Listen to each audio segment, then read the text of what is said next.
morning. So this is a video that I've had by request a couple times. I have something like this on my Instagram, but I don't have a YouTube video of movements that you can do at home to get stronger that are safe. So I have a single kettlebell. I don't have any dumbbells. I have bands, which are awesome, and I will show you some things that you can do with bands. But I think if you were to only get one thing, I would get resistance bands because you can do so much with them. But these are going to be very basic bodyweight movements. If you don't have a kettlebell, you can put a backpack on with heavy stuff in it. In 2020, when the gyms closed down, I actually just went for walks with a backpack full of frozen meat. It was great resistance training. I would do bodyweight squats. I even have that on my Instagram somewhere. I have pictures of that. So you really don't have to overthink it.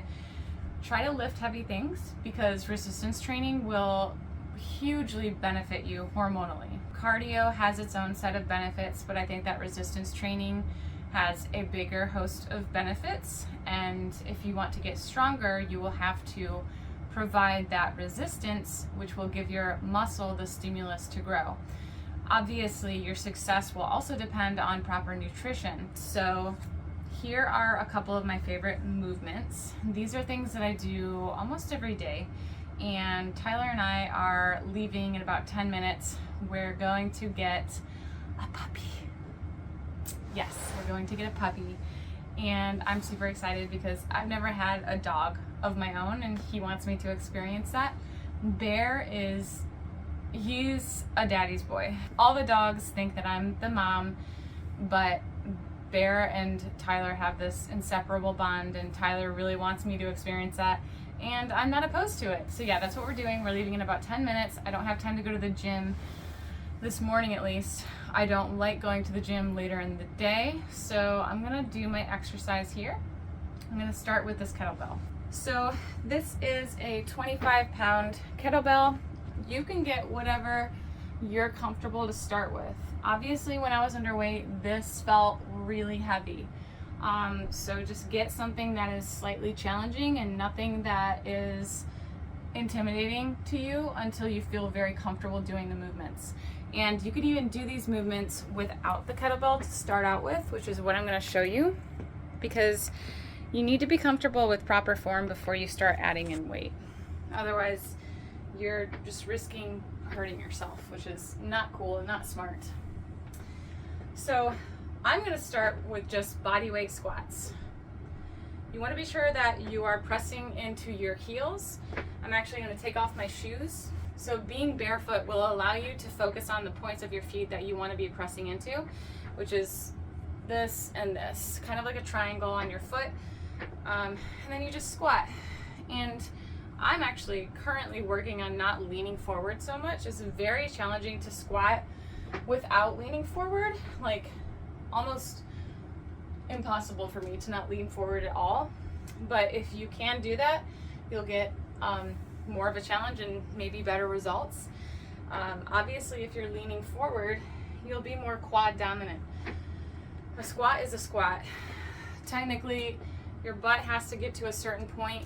You can always take a wall ball or a small-ish ball or stack some pillows to squat down to. You can also use a yoga ball if you don't feel comfortable squatting as deep as I just was. Just get something that you want to be sure you're squatting down to. So you could just start with this, but you want to focus on keeping your core engaged, your pelvis engaged. You don't want to just be tweaking your back and exaggerating this lordotic curve. This is not a lower back workout. This is supposed to be focusing on your legs and your glutes and your core. So you just want to be sure that you keep your shoulders back, your chin up, and your pelvis tucked. Okay? Even just 10 of these squats warm me up. If I want more intensity, I add a jump. If you're comfortable jumping, and just make sure to maintain your form. I'm going to put my shoes back on. The next movement I want to show you is a reverse deadlift, or RDL. Reverse deadlift. Again, you want to keep your pelvis tucked. Keep your back flat, your chest up, chin up, and you're just gonna drop it down low and pick it back up. And when you do this, try to envision yourself shutting a door with your butt. You want to hinge at your hips, and you don't want to be leading with your back, so be sure to keep your back flat the whole time.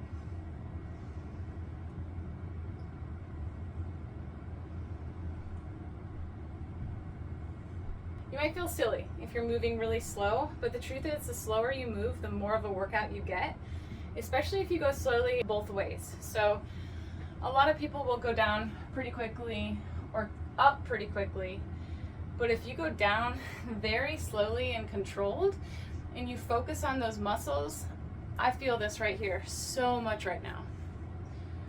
And then if I do the same thing coming back up, I get twice the work.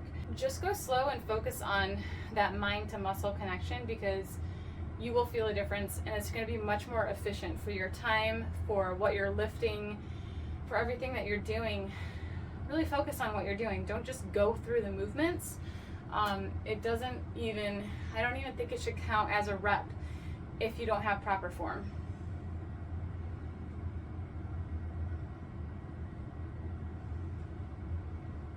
Okay, so another thing I like to do to mix things up is incorporate kettlebell swings. Normally I would kettlebell swing above my head, but this ceiling is too short. So I'm just going to be swinging up to here. So first of all, I want to swing with my hips. And then to mix it up, I'm going to add in a squat. So I'm going to catch it and go into a squat.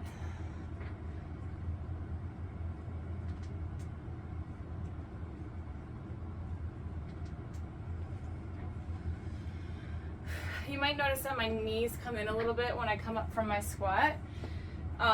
It's actually really difficult to keep my knees apart the whole time.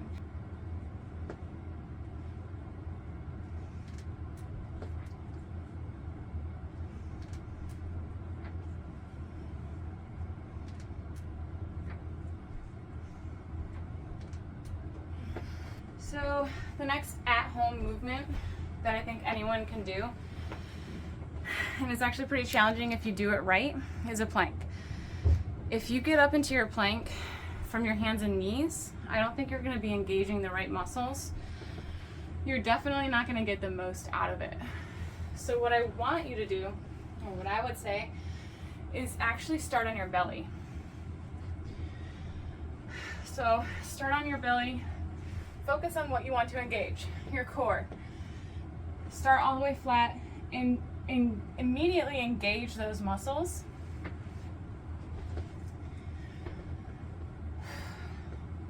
And then lift up from there.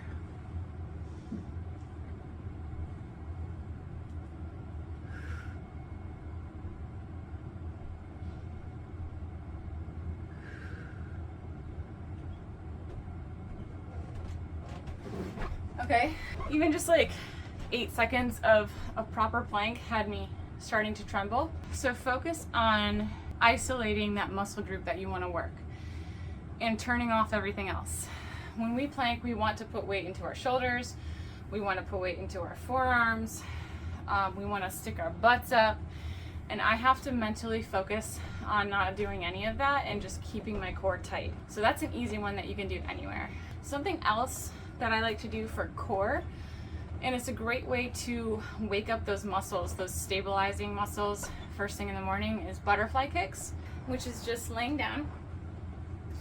You want to press your pelvis into the floor, and you can even help yourself by lifting up your knees and putting your feet flat.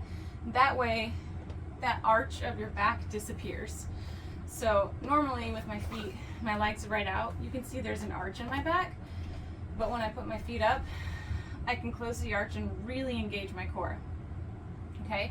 And you want to maintain that engagement during the butterfly kick.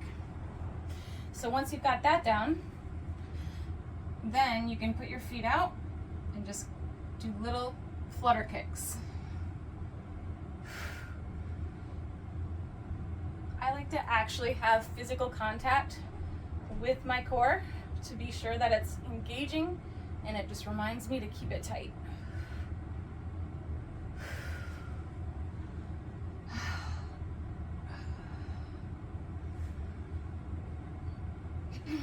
The cool thing about working out at home is that you can take breaks and you can stretch, or you can redo things as much as you need. There's no pressure. I know that when eyes are on me, I kind of want to get through something and I don't give myself enough flexibility to mess up or try again. Being at home, you know, you can do it. You can be butt naked if you want, just close your curtains. And it just kind of helps you to really learn from it instead of, again, trying to move through the movements. That's not the goal. The goal is to learn how to isolate and engage your muscles and make them stronger. So take your time stretching. Some of my favorite stretches: pigeon pose. This is really great for your hip flexors.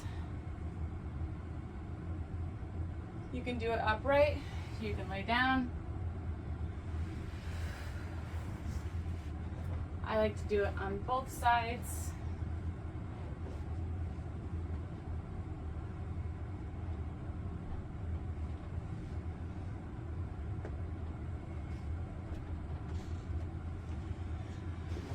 Another great stretch is child's pose.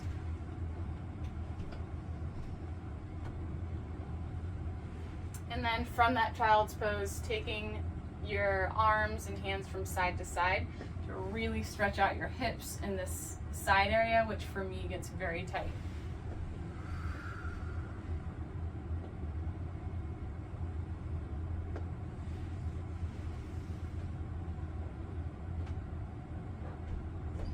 Another one that I love is downward dog. In yoga, that's what it's called, but it's really just stretching and breathing. So you can call it whatever you want, it feels good.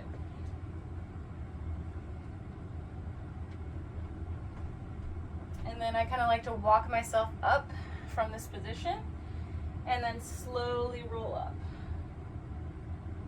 So these are just some of my favorite movements. I'm going to get a resistance band later and record some movements with that. I think a resistance band is awesome because you can take it with you to travel. It doesn't take up any weight or space, and it really can give you a great workout if you know how to use it. So I will definitely include that.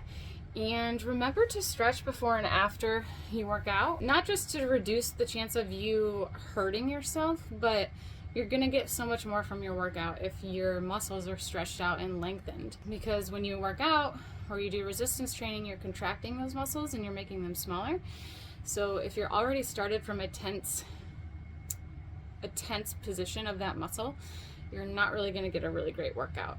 You actually might just end up pulling something that you're not even trying to work. I'm back. This is one of my bands.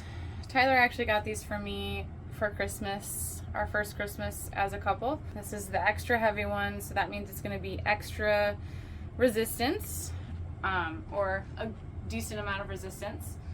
So this is actually one of the ways that we warm up at CrossFit sometimes. You can put it either above your knees or below your knees, whichever feels more stable, more comfortable.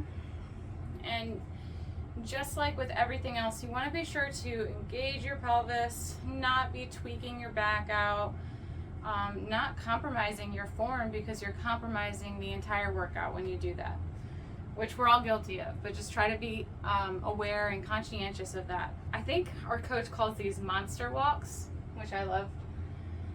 So you're gonna go side to side, front to back with this band. So I'll start with front to back. You just want to do controlled movements, engaging everything, and this band around my knees is providing extra resistance.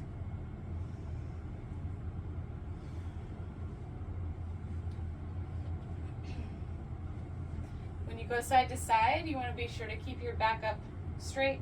Keep your toes pointed the same direction when you walk side to side. You also want to try to not sway with the movement, because that's compromise. You're making it way easier, and what we want is actually a challenge.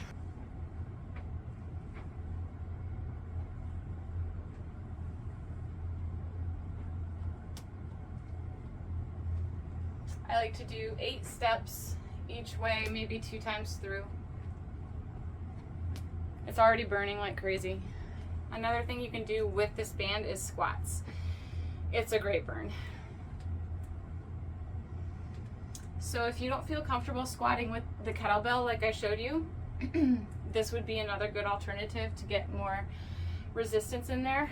Or you could put a backpack with weight on your back. You could even get a weight vest. That's a great option, but these bands, oh my gosh, it works. Just trust me, it works.